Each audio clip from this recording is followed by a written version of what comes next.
Hello geeks and gamers, Matt Lemke here with your gamer goggles, and today we have another flip through for you. This flip through is on the Pathfinder player companion for the Advanced Class Origins book. And with all of their player companion books, you have a nice map or piece of art for a graph or table of some sort on the inside cover, and this book features where the different hybrid classes tend to hang out in Galaria. And then, of course, you have the table of contents with the books that will be used in reference to this book. And, of course, you have on the next couple pages basically how to use the book. It has the overview of what's in this for your character, and it breaks down all the different hybrid classes, the rules index. And then they move to class in session and they go over all the different races. I'm sorry, all the different classes. I am so tired.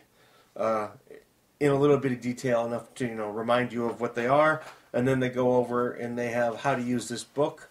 One of my favorite parts of the book is actually the handy dandy table here of prestige classes and what hybrid classes are suitable to make that happen. And then they start going through the different hybrid classes. And each hybrid class introduces at least one new archetype, generally some regional traits.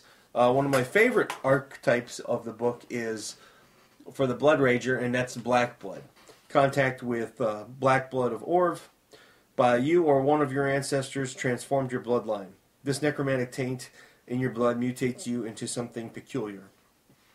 You get new feats, some bonus spells, some bloodline powers, which at first level your blood runs black.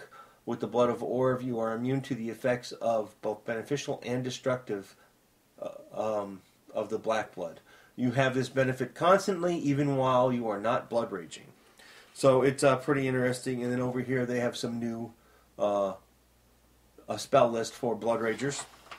The Brawler, they have an Ultimate Beast Warrior or Wrestler, which is kind of a fun little thing. I'm not sure I would play it. It seems a little specialized.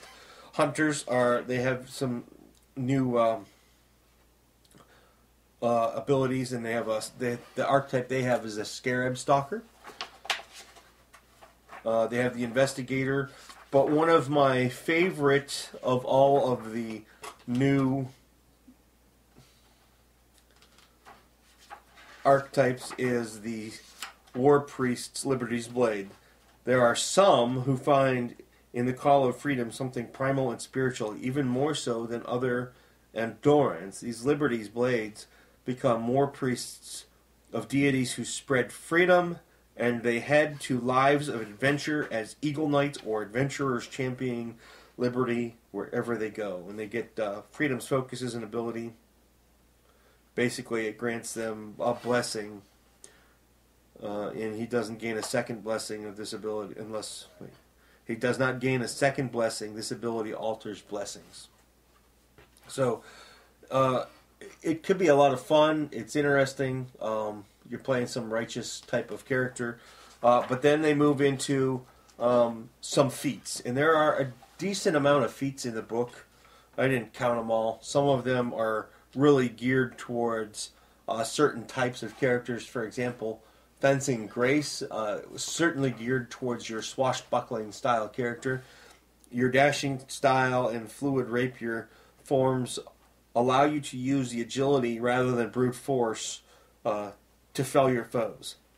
You need weapon finesse, weapon focus, a dexterity of 13. The benefit when wielding a rapier one-handed, you can add your dexterity modifier instead of your strength modifier to the weapon's damage. And so it's not just the swashbuckler, but flavor-wise, that's where I see it going. In addition, if you have the Panache class feature, you gain +2 bonus to command, or against attempts to disarm you of your rapier, while you have at least one Panache point. And of course, a book like this is going to feature some new magic items, and I'm going to apologize. I haven't read too many of them, but actually I haven't read any of the magic items yet. So we're just going to take a look at the Shorey Acolytes staff. Slender crystal shafts span 4 to 5 feet in length, with facets covered deeply etched white runes of unknown make. Since the only known examples of these staves were discovered near Mountain Dawama, the Mwangi expanse, most scholars conjecture that they are relics of the Shorey. The staff's holder is protected by a continuous feather fall effect. Additionally, the staff contains the following spells: Shocking Grasp, Levitate, and Fly. Interesting. Constant feather fall can be quite handy. New spells. Arcane Disruption was actually the one that I liked the most, and it's geared towards bards, blood ragers, magus, sorcerer, wizards, and witch. All of those are at 2nd level. It's an enchantment spell, and basically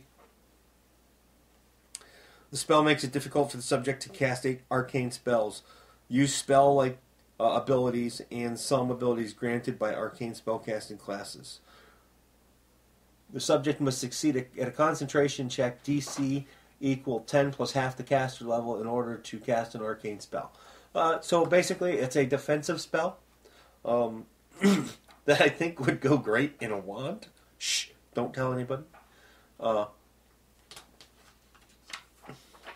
And then on the back, you have hybrid archetypes with a list of what book they're in. So, like, for example, you have the Arcanist archetype, and it lists all the sources for the Advanced Class Guide, plus page 6 for the Twilight Sage, and the particular regions where they tend to come from. And you have this throughout all of the archetypes. So, thanks for watching the flip through on Advanced Class Origins. We're going to try and start doing flip throughs at least every week. If not, we're always going to have something to release for role-playing pretty much every Thursday. Sometimes it moves into Friday. It all depends on internet connection and upload speeds and things of that nature. Stop back next week. Subscribe to us. We've got a lot of things planned. Look out for our Kickstarter coming, probably around February 1st-ish. Again, thanks for watching. Have a good day. Love to hear from you. Let me know how we're doing.